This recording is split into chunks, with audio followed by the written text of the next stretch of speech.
இறை இயேசுவில் அன்பிற்குரியவர்களே, நம் ஆண்டவராக இயேசு கிறிஸ்துவின் அருளும் ஆசைரும் உங்களோடு என்றும் இருப்பதாக. பொறுப்பற்ற ஒரு சொல் சச்சரவை ஏற்படுத்தும்.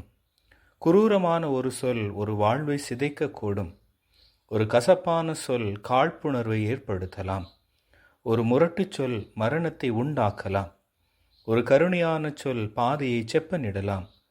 ஒரு மகிழ்ச்சியான சொல் நாளையை வெளிச்சமாக்கலாம்.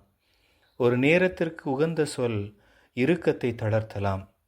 ஒரு அன்பான சொல் காயத்தை ஆற்றி ஆசீர்வதிக்கலாம். ஒரே ஒரு சொல்லால் மற்றவர்கள் வாழ்வு மாறுகின்ற அளவுக்கு சொற்களில் சூத்திரம் அடங்கியிருக்கின்றது. அதனால்தான் மொழியை கையாளுவதில் லாவகமும் பக்குவமும் தேவைப்படுகிறது. ஒரே ஒரு காற்புள்ளியை மாற்றி போட்டால் பொருளே மாறி போய்விடும். இன்றைய நற்செய்தி வாசகத்திலே நூற்றுவ தலைவர் ஆண்டவர் இயேசுவினுடைய வருகையை தன்னுடைய இல்லத்தில் எதிர்பார்த்ததை விட அவருடைய வார்த்தை தன்னுடைய வாழ்வை, தன்னுடைய அலுவலில் இருக்கின்ற பணியாளரை குணப்படுத்தும் என்ற ஒரு நம்பிக்கையை கொண்டிருந்தார். அதுதான் ஆண்டவர் இயேசுவினுடைய ஒரு வார்த்தையின் மேல் கொண்டிருந்த நம்பிக்கை அந்த குணத்தை கொடுத்தது. நாமும் அவருடைய வார்த்தை என்று திருவிவிலியமாக கைகளில் ஏந்தி இருக்கின்றோம். அதை வாசித்து தியானித்து நம்பிக்கையோடு ஏற்றுக்கொள்கின்ற பொழுது நாமும் அந்த ஒரு வார்த்தையினுடைய உள்ளார்ந்த அர்த்தத்தை உணர்ந்து கொண்டு நலம் பெற முடியும். இதனுடைய வெளிப்பாடாக இன்று தாயாம் திருவையானது நினைவு கூறுகின்ற புனிதர்களான கொர்நேலியும் சிப்ரியானும் தங்களுடைய வாழ்க்கையையும் ஆண்டோருடைய வார்த்தையை ஏற்றுக்கொண்டு எப்படி வாழ்ந்தார்கள் என்பதை சிந்திக்க நாம் என்று அழைக்கப்படுகின்றோம்.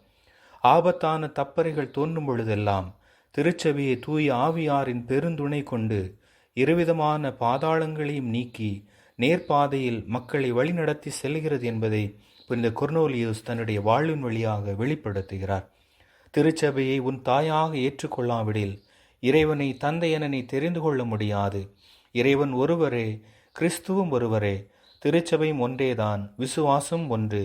அமைதியான அடிப்படையில் ஒரே உடலாக சேர்க்கப்பட்ட மக்களின் கூட்டம் வல்லமை வாய்ந்தது. நாம் கிறிஸ்துவின் வாரிசுகளா?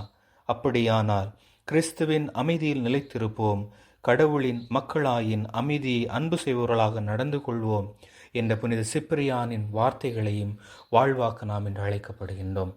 சொல்லில் கவனமுடன் இருந்தால் அன்புமயமான சமுதாயத்தை, நலம் தருகின்ற சமுதாயத்தை உருவாக்க முடியும் என்பதை உணர்வோம்.